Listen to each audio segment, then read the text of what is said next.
Okay. So, as I said, I'm grateful for the opportunity to share this time with you as together we explore racism in America, the history we didn't learn in school. I grew up in Wilmington, Delaware, graduating from Mount Pleasant Public High School before going on to earn a Bachelor of Arts degree in political science from Mount Holyoke College.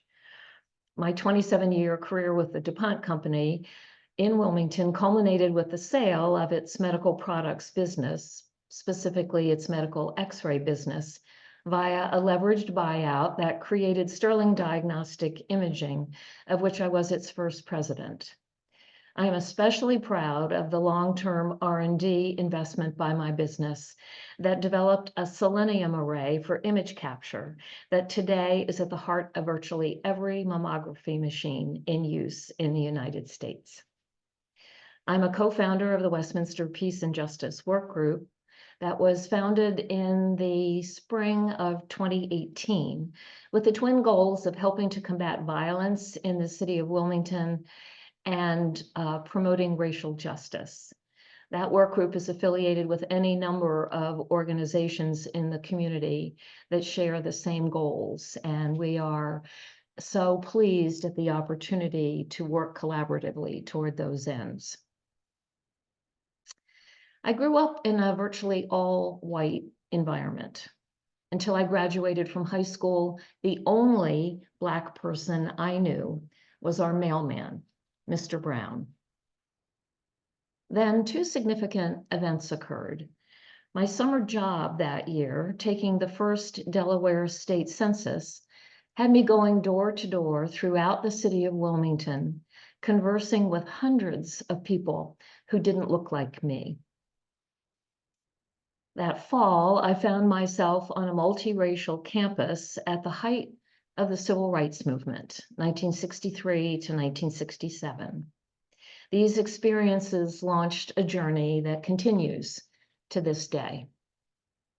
I've had a lifelong interest in history, and I was a political science history major in college, yet I didn't discover until 7 or 8 years ago that I was missing a significant portion of our country's history. In my experience, American history covered Columbus, the Revolutionary War, the Civil War, and a bit of Reconstruction with those darn carpetbaggers. And then it picked up again sometime around World War II. So there were huge missing chunks.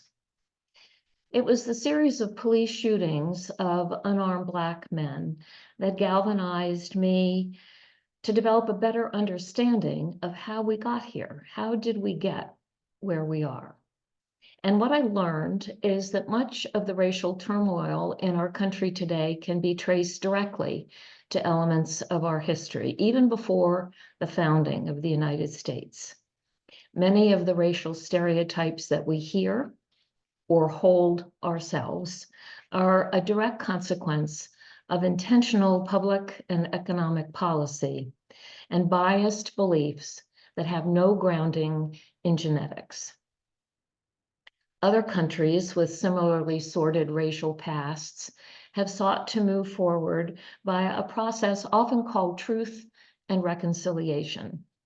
I believe America is in desperate need of such a process. So we here together for these 6 weeks will embark on a search for more truth. Much of it is painful, especially for those of us who profess to believe that everyone is a child of God and that we seek peace and justice for all. I believe that in bringing to light this history of ours that we should have known but didn't, we may be transformed in deeply meaningful ways with a new or renewed urgency to act, to finally and truly address the profound inequities that exist in our society today. So let's get started. I'm going to begin with 3 basic definitions. The first is prejudice, an unfavorable opinion formed often without personal knowledge, thought, or reason. And one of the significant contributing factors to prejudice in our society is a consequence of our history of segregation, where we do not know one another. And so when we don't have that personal knowledge, what rushes in to fill the vacuum are stereotypes and images that we read about or hear about. Another phrase is white supremacy. I'm not talking about white supremacists in the sense of those tiki torch carrying, chanting, hateful people that we periodically see on the news, but a belief that white people are inherently superior to people of other racial groups, especially Black people, and are therefore rightfully the dominant group in any society. And we'll do some exploration of that belief as we move forward. Racism is discrimination directed against a person or a group of people on the basis of their membership in a particular racial or ethnic group. And it is not just racist statements or actions. Racism is a system of prejudice backed by power. So people say, well, can't Black people be racist? And the answer, in my view, is no. They can be discriminatory, they can be hateful, they can dislike white people, but there is no power system that creates a structure or a process that, by definition, disadvantages white people and advantages people of color. So, with that as a backdrop, as we go through this material, I will use a variety of terminology: African, slave, African American, Negro, Black, Black people, people of color, seeking to be faithful to the time period and the context. Some of these classes include quotations from individuals who use one of the most derogatory terms. And I have gotten feedback from prior classes that there are those who object to the use of that word, even in quotes. And so I will substitute N-word, even within a quotation from a historical figure. So, what are we going to talk about? Tonight, we are focused on the early years, from 1619 in the British colonies through the Civil War and Reconstruction. Next week, we turn to an arena labeled slavery by another name. Noted activist and author Brian Stevenson has famously said, slavery did not end with the Civil War, it evolved. And we will track that evolution during this period of our history.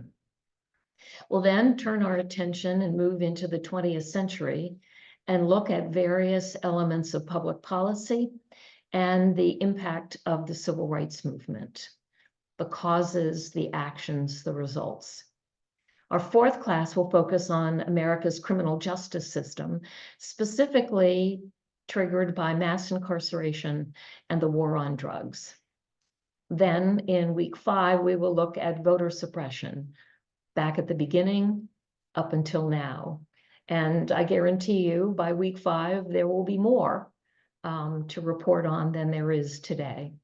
And then our final class, I think, is one of the most important, because it is my belief that when we know more, we do more. And I believe that once we've come to see all of the history that has led us to this point, it will give us some clarity and some impetus to take action, individually or collaboratively with others. And so that's the structure of the time that we'll be spending together. So let's begin. We find ourselves standing on Point Comfort in the British colony of Virginia. It's a hot August day, and we're looking east across the Atlantic Ocean when a ship appears on the horizon, and it's making its way toward us. As it comes nearer, we come to learn that it is a British privateer ship named the White Lion. And it has had a difficult crossing from Africa. It has been damaged by storms and it is in need of resupply. So it docks in Jamestown, and the captain asks for help with provisioning and repairs, and the colonists respond, as they frequently do when ships arrive. But this time, in compensation for the help that the colonists provide to the captain and crew so that they can continue their voyage back to Western Europe, the colonists are compensated by receiving 20+ kidnapped Angolans. And this marks the first point at which African slaves land in the British colonies. Now, at the time, much of the commerce is focused on agriculture, particularly in the southern colonies. And there are not enough, quote, colonists themselves to do the work. And so they have implemented a system of indentured servitude, whereby they recruit poorer Europeans to come to the New World under contract, typically 7 years, where the indentured servant will work at no pay, receiving room and board. And at the end of that contractual period, the indentured servant is released from the contract, receives a plot of land, and is given the opportunity to establish themselves as residents and productive members of the colonial society. So that's the process that's in place when these first kidnapped Angolans arrive. And they are followed by more kidnapped Africans that make up the transatlantic slave trade, which goes on for decades. The leading countries bringing Africans to the New World are Portugal, Great Britain, Spain, France, Holland, and Denmark. And as it continues over time, it becomes an elaborate system of delivering slaves to the New World. And so as the transatlantic slave trade takes hold and is amplified, ships are built specifically for the purpose of bringing slaves to the New World. Ultimately, over time, we learn that more than 20 million people are kidnapped from their villages in Africa. Also, often as a result of tribal wars, they are not necessarily kidnapped specifically for this purpose, but it is how they are utilized. And they are taken to the coast to be put on board these ships. The trip to the coast is no easy process. In fact, while 20 million people are kidnapped for this purpose, only 10.7 million survive to get to the coast. And from that point, they are branded with hot irons and they are restrained with shackles and they are loaded on board these ships. And you see the schematics that describe the ships on which they travel. The living quarters are often a deck within the ship that has less than 5 feet of headroom. And throughout large portions of the deck, sleeping shelves cut this limited amount of headroom in half. But lack of standing headroom was the least of the slaves' problems. With 300 to 400 people packed in a tiny area, with little ventilation, and in some cases, not even enough space to place buckets for human waste, disease was prevalent. And during the course of the voyages known as the Middle Passage, more than 2 million of the 10.7 million being transported died. So that the largest possible cargo might be carried, the captives were wedged below decks chained to low-lying platforms stacked in tiers, and an average individual space allotment that was 6 feet long, 16 inches wide, and perhaps 3 feet high. Unable to stand erect or turn over, many slaves died in this position. And there are numerous ship's logs that record the schools of sharks that used to follow these ships because they knew that the corpses would be thrown overboard and serve as food. And so this is the nature of the process that brought Africans to the New World. This Middle Passage, it was called because the ships began in Western Europe. They transported goods to Africa that were traded for slaves, that were brought to the New World, that were traded for products that went back to Western Europe. This Middle Passage period, where the slaves were held in this condition, could last for anywhere from 21 to 90 days, depending on weather and other circumstances. And so we see the way the slaves were treated, and is it little wonder the perceptions and the views of their humanity evolved with time. Initially, they were treated like indentured servants. That was the system in place.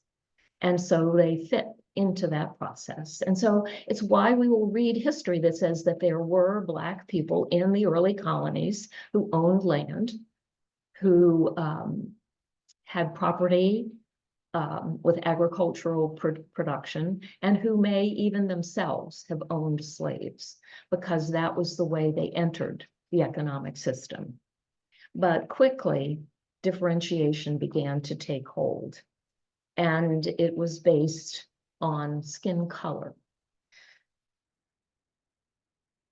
While initially they were part of the indentured servitude system, the reality was that the Europeans were covered by English common law, but the Africans were not. And so the freedom and the protections of English common law did not afford any protection to these Africans. And further, the church mandated that all Christians must be treated as free people, but that did not apply to the Africans. Even if they converted to Christianity, they were not seen as deserving of the same degree of freedom that the church conveyed on Europeans. And so the differentiation began to take hold. And that led to a process of legalizing slavery in the colonies. It began in 1641. The first colony to legalize slavery was actually Massachusetts, and the last was Georgia in 1750. And this was by passing a series of laws that described these Black people. It said that they were chattel, that they were property, that they were owned for life. There was no contractual period satisfied. Once a slave, always a slave. And further, that's the condition of slavery was hereditary, and it passed by way of the mother. That was counter to every legacy law in place in the Western world at that time, where everything descended through the father, but not the condition of slavery. That was determined by the mother. And so the more children the woman bore, the more slaves were created for the system. And on average, remember, life expectancy was considerably less than now, but on average, a slave woman would deliver 9 children, 9 new slaves for the system during her life. Now, in the North, it was not an agricultural system, and there the slaves were typically house servants or even unpaid skilled labor, because many of these people brought from Africa actually were artisans, were skilled craftsmen. And so the economy utilized their skills, but they weren't compensated for them. They were still considered the property of their owner.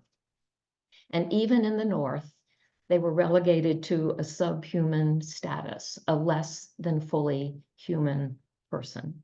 They were not taught to read or write. In many states, colonies and states, it was against the law to teach a slave to read or write, and they were not allowed to marry. There was no marital connection or bond. There were no birth certificates issued for slaves. Many of them had no last name, or if they did, the last name was the name of their owner. And so a new identity began to develop based on the social construct of race. And along with it, to justify the treatment, a myth of racial inferiority developed, and it persisted as a justification for this system. Because how could you treat another human being this way?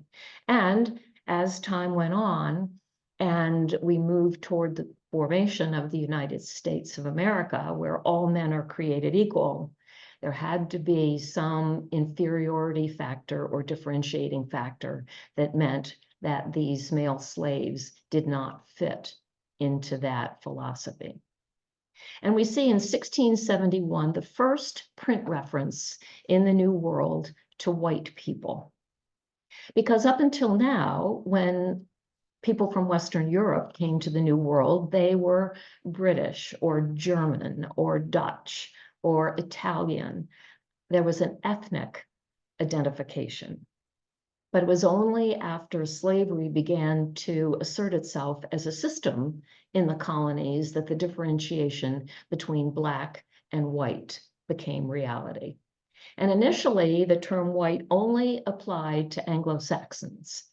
And that continued for quite some time, because in later decades and centuries, as Irish people came to the US, as Italian people came to the US, they were able to assimilate into the white race, but they didn't start that way. They were viewed negatively when they arrived, but that assimilation process was open to them in ways that it was not open to the slaves, to the people from Africa. You know, when I started doing this research, I didn't talk about Bacon's Rebellion. I didn't know what Bacon's Rebellion was.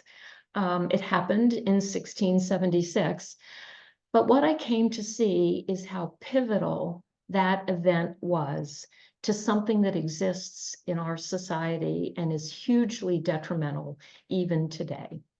The backdrop is that Nathaniel Bacon was a wealthy white planter, and he was a relative of Virginia's governor, William Berkeley. But the two men didn't like each other. They didn't get along, and they had very different views of what should be done in the colony of Virginia. Nathaniel Bacon wanted the colony to retaliate against raids by Native Americans by driving them all out of the colony.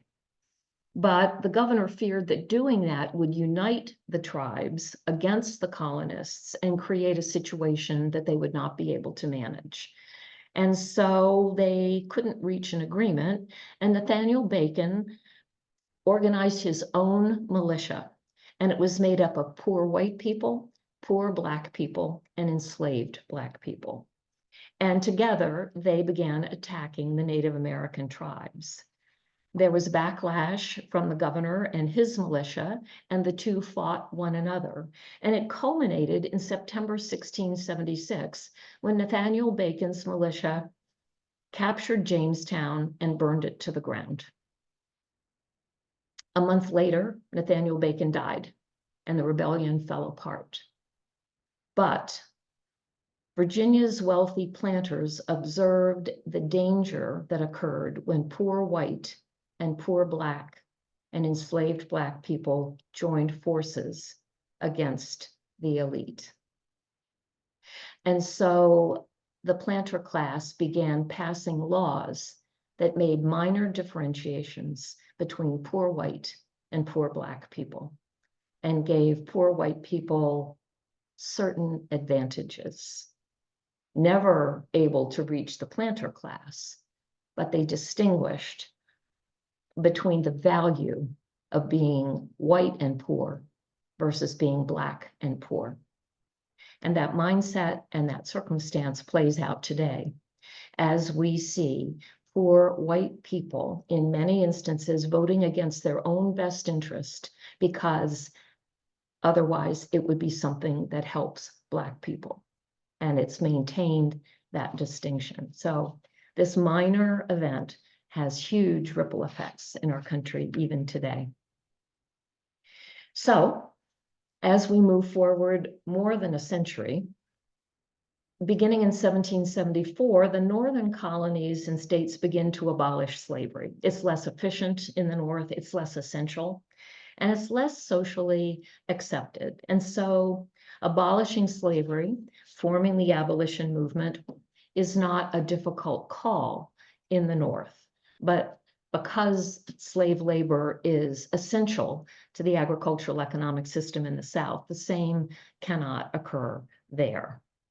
And so we then come to the creation of the United States and the drafting of the Constitution and its adoption. There was a lot of compromise that had to go on in order to create that instrument. And much of the compromise involved the northern and southern colonies/states. One of the pivotal issues was congressional representation, because the Constitution was written that your representation in Congress as a state was a function of your population. And so the South wanted slaves to be counted in the population because it would give them a stronger voice in congressional action. Of course, the North did not want that to happen because they saw that they would be disadvantaged. So the compromise was to write into the Constitution of the United States that a slave counts as 3/5 of a person, not a whole person, 3/5. A corollary, Native Americans count as nothing. Interestingly, in all of our founding documents, Native Americans are only referred to one time. It's in the Declaration of Independence, where they are described as merciless Indian savages. And we will see the consequences of that as well. There are two other aspects written into the Constitution. One was a fugitive slave clause written into the Constitution that says if a slave escapes from a state that allows slavery into a free state, it is the obligation of those around him or her to return the escaped slave to his or her owner. And it turned out that that was not sufficient in the way of describing what the South wanted to happen. So in 1793, Congress passed the Fugitive Slave Act that authorized governments to seize and return escapees to their owners and imposed penalties on anyone who aided in their flight. And at the same time, Southern states began forming slave patrols that would go into free states and look for Black people and forcibly return them to their owners. And one of the interesting elements of our history is that in a very meaningful way, these slave patrols were one of the pivotal bases of future law enforcement organizations and police forces. They were grounded in the slave patrols. Further, written into the US Constitution was a requirement regarding the importation of slaves. In 1808, the US Congress outlawed the importing of slaves, said we will not do that anymore. Now, the law didn't necessarily mean that the importation of slaves would cease. It was illegal, but it didn't necessarily stop, but it did slow significantly. And the reason for the 1808 date is that written into the Constitution is the requirement that should the government decide to stop the importing of slaves, they had to wait at least 20 years from the ratification of the Constitution to stop the transatlantic slave trade. So they explicitly authorized that continual importation of slaves for 20 years. Once it ostensibly stopped, there was still a need for more slaves. And so what developed was a domestic trade in slaves and an increased focus on a self-reproducing labor force, more slave babies. And this began the auction process that became a key part of the movement of slaves in our country. And over the period of time that the slave trade continued, more than 1.2 million slaves were sold at auction. Families were split up. Approximately half of all slaves were separated from their children or their parents as the individuals were sold to new owners. A third of marriages were broken up as one or the other or both were sold. And there was a huge movement from the upper South to the lower South, where there was greater value and it was harder to escape. And so by 1860, Montgomery, Alabama had more slave trading locations than churches and hotels put together. Here's an example of an announcement on a bulletin board, a billboard, in a newspaper, the Great Negro Mart in Memphis. The undersigned would announce to the community at large that they will keep constantly on hand a general assortment of Negroes at private sale and at auction. And so it was a regular part of commerce in these states. And Charleston, South Carolina, became the slave trading capital of all of North America. Here is a representation of a sale that is documented in the African American History Museum in Washington, D.C. for sale. Mary Jane, about 11, Martha, about 10, Louisa, about 7, Priscilla, about 9, all children of Judy for sale. Imagine being Judy. And their ages are about, because as I mentioned, there are no birth certificates for slaves. There are no full names for slaves, which meant even after the end of the Civil War, when people sought to find their relatives, they basically had no way of identifying them. So let's take a look at the economic imperative of slavery in the South. As I mentioned, tobacco was the initial major crop in the southern colonies and states, but it was very hard on the land. It leached the nutrients from the soil at a rapid rate and made it very difficult to replant tobacco again and again in the same space, which is one of the things that led the westward expansion of the United States, to be able to have tobacco crops in more and more fields. And so the coastal colonies moved to cotton as a crop. And I think we've probably all seen the photographs of the slaves bent over with the burlap bags around their necks as they're picking cotton. A tremendously labor-intensive occupation. But not just the picking of it, because once you had it, the parts of the bowl, the very sharp pieces, had to be separated from the fiber in order to be able to process it and turn it into fabric. And so there was a self-limiting ability to do that secondary process once the cotton was picked, until 1793, when Eli Whitney invented the cotton gin. And it mechanized the process of separating those sharp pieces from the fiber. And the demand increased and the ability to produce it increased, and the colony shifted to a textile economy. So that by the mid-1800s, cotton was America's leading export across the world.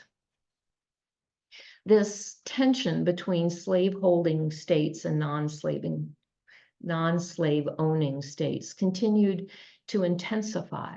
And it led in 1820 to the passage of the Missouri Compromise. At the time, Missouri was a territory and it wanted to enter the United States. But at that moment, there was a balance between the number of states that allowed the ownership of slaves and those that did not. And Congress did not want that balance upset. And so the Missouri Compromise provided that a section of Massachusetts would be carved out and become the state of Maine. And Maine would join the Union as a free state to balance Missouri joining as a slave state.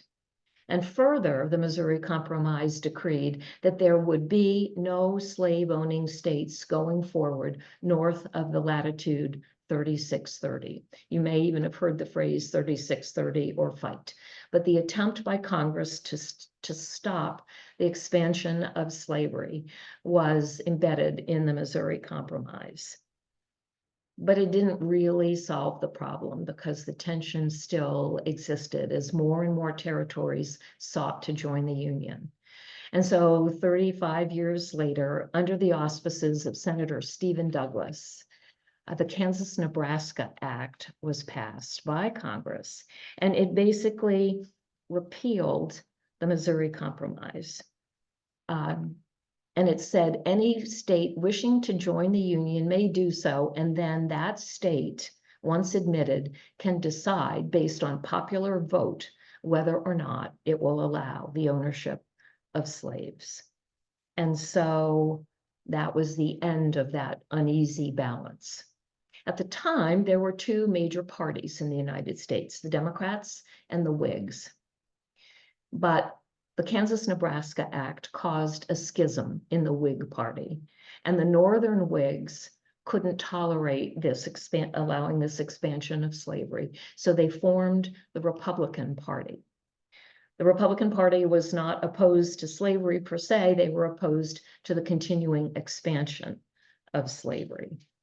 And so we lead to the period of a momentous Supreme Court decision. We are going to hear about a number of really pivotal Supreme Court decisions in our history, and this is the first, the Dred Scott case.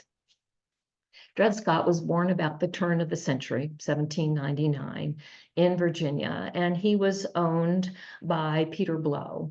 And his owner would take him traveling to various states. Some were slave states, some were free states.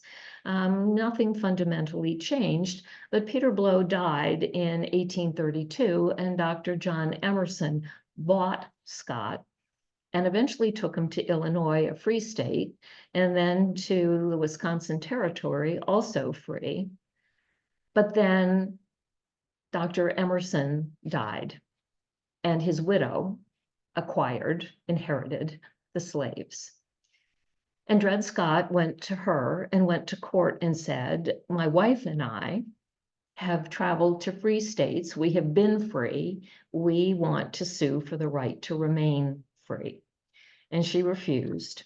And so the case worked its way through local and state courts for years.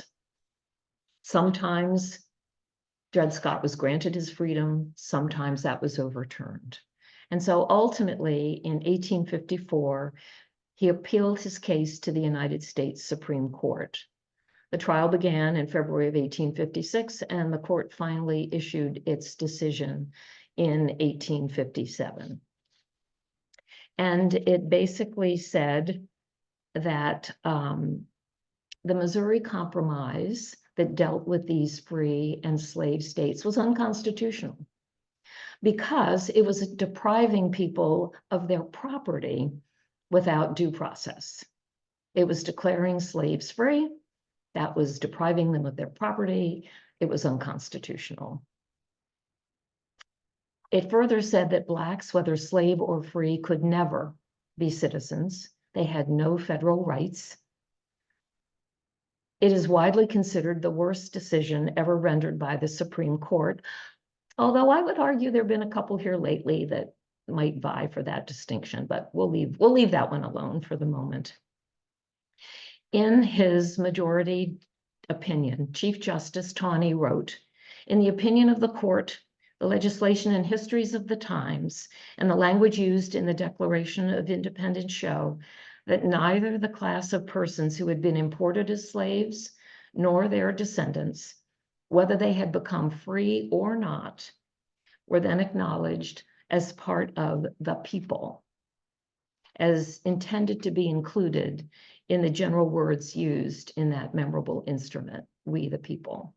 They had for more than a century before been regarded as beings of an inferior order and altogether unfit to associate with the white race, either in social or political relations, and so far inferior that they had no rights which the white man was bound to respect, and that the Negro might justly and lawfully be reduced to slavery for his benefit.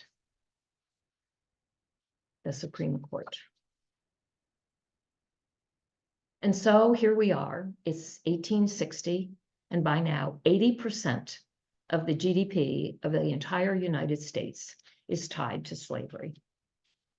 The economic value of the 4 million slaves living then was determined to be about $3.5 billion in contemporary value, more than the invested value of all the railroads, factories, and banks in the United States. And so the presidential election of 1860, Abraham Lincoln is elected president. I didn't realize until I did some searching that there were 4 candidates for president that year. Abraham Lincoln was the sole Republican candidate. He got 1.8 million votes. There were 2 Democratic candidates who together got 2.8 million votes, but neither one of them got more than Lincoln. And so Abraham Lincoln was named the president of the United States. And within 3 months, 7 southern states had seceded, followed by 4 more, followed by Missouri and Kentucky. We hear discussion of whether the Civil War was caused by states' rights or by slavery. And there are passionate opinions on both sides. The reality is it was fought over both, but it was the integral link between states' rights and slavery that tipped the balance. And to understand that and to resolve the question, we need only look at the historical record. For example, at the Articles of Secession that were written by the states. Mississippi's is one example. Our position is thoroughly identified with the institution of slavery, the greatest material interest of the world. Its labor supplies the product, which constitutes by far the largest and most important portions of commerce of the earth. These products are peculiar to the climate verging on the tropical regions, and by an imperious law of nature, none but the Black race can bear exposure to the tropical sun. I suppose this was before the period of Caribbean vacations, but anyway, these products have become necessities of the world, and a blow at slavery is a blow at commerce and civilization. That blow has been long aimed at the institution and was at the point of reaching its consummation. There was no choice left us but submission to the mandates of abolition or a dissolution of the Union whose principles have been subverted to work out our ruin. And even more significantly, barely 3 weeks before the start of the Civil War, Alexander Stephens, who was the vice president of the Confederacy, gave what came to be known as the cornerstone speech. And he said the new Constitution, that is the Confederate Constitution, has put at rest forever all the agitating questions relating to our peculiar institutions, African slavery as it exists among us, the proper status of the Negro in our form of civilization. This was the immediate cause of the late rupture and current revolution. The general opinion of the men of that day, he was talking about the revolutionary time period, was that somehow or other, in the order of providence, the institution of slavery would be evanescent and pass away. Our new government is founded upon exactly the opposite ideas. Its foundations are laid, its cornerstone rests upon the great truth that the Negro is not equal to the white man, that slavery, subordination to the superior race, is his natural and normal condition. And so, in 1861, the Civil War began. In January of 1863, Abraham Lincoln issued the Emancipation Proclamation, which freed the slaves in the 10 states that were still in rebellion. It did not free the slaves in the border states like Delaware and Maryland. It was able to be enacted because it dealt with the property of an enemy combatant. It was not because it afforded human freedom. It was because we were at war and Lincoln had the right to take the property of enemy combatants. And that action, while not immediate, ended up depriving the South of much of its labor force and its ability to prosecute the war. And so ultimately, in 1865, General Lee surrendered to General Grant. That war left 620,000 soldiers dead. That is more than the sum of soldiers who have died in the total of every other war the United States has ever fought. And 1.5 million significant casualties resulted. That was the death of about 2% of the total population of the United States at that time, and including the casualties, it was 7 or 8% of the total population of the United States that were affected. And so now we come to Reconstruction, a pivotal period about which I contend we know relatively little. As I mentioned, when I remember the Reconstruction taught as part of American history, the main thing I remember is that there were carpetbaggers who came south to profit from the circumstances that arose. But in reality, the period of Reconstruction offered a ray of hope for a more perfect union, for equity, for equality, such hope for a period of time until it was snuffed out. It began with the passage of the 13th Amendment that abolished slavery with an asterisk, and we will talk about that asterisk more next week. It was passed by Congress in January of 1865, before the Civil War even ended, and it was ultimately ratified in December of 1865. But not all the states were on board. Delaware had to think about it for a while. So Delaware ratified the 13th Amendment in 1901. I think they wanted to wait for a new century. Kentucky took a while longer.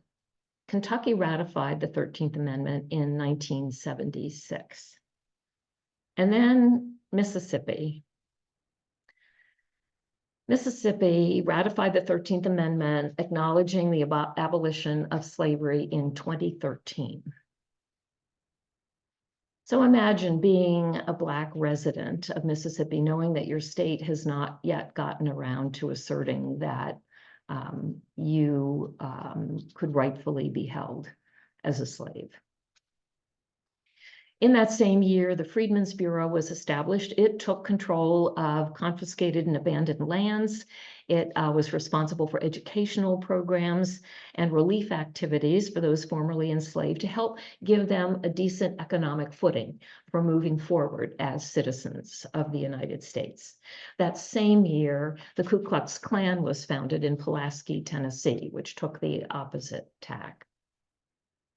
Andrew Johnson, who succeeded Abraham Lincoln after his assassination, was no fan of equal rights and emancipation. He was a great sympathizer with the white supremacists in the South, and he pardoned over 7,000 secessionists and rescinded the land grants that were made to those formerly enslaved, requiring a move to an economic system known as sharecropping. He opposed Black voting rights, and as a consequence, encouraged the violence that took place at that time. it got to be so difficult that Congress stepped forward and passed what were known as the Reconstruction Acts in 1867 over Andrew Johnson's veto. And it created 5 military districts for those 10 states to help ensure that the 13th and ultimately 14th and 15th Amendments were enforced in those states. In 1868, the 14th Amendment asserted that those formerly enslaved were indeed citizens of the United States and entitled to due process, just like our white citizens. That, you think, would have meant the ability to vote, but the pressures to keep Black people from voting were overwhelming and required the adoption and ratification of the 15th Amendment in 1870 that specifically said that a right to vote cannot be denied based on race, color, or condition of previous servitude. That year, of the eligible Black voters, more than 90% took part in the elections. And we began to see African Americans being elected to Congress, to state legislatures, to executive agencies, where they worked in concert with their white counterparts on legislation and government. And there was a hope that this might indeed be a turning point. But the tide began to turn. In 1872, Congress passed the Amnesty Act that allowed all former Confederate leaders to run for office. They had been denied that opportunity earlier in Reconstruction, but as of 1872, they could run for office yet again.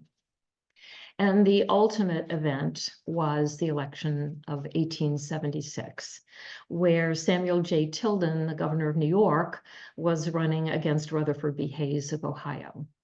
When the electoral votes were submitted, the first round was not complete. The votes of 3 states were being contested, but with the ones that were submitted, Samuel J. Tilden was 1 electoral vote short of being named president. But Congress created a federal electoral commission consisting of 15 members of Congress and the justices of the Supreme Court. And the Republicans on that commission outnumbered the Democrats 8-7. And so they made a deal that if Rutherford B. Hayes would promise to end Reconstruction, they would name him the President of the United States. And so he did, and they did, and Rutherford B. Hayes became president. All of the federal Reconstruction oversight and initiatives were removed, and we moved beyond that ray of hope, that moment of opportunity that has not recurred.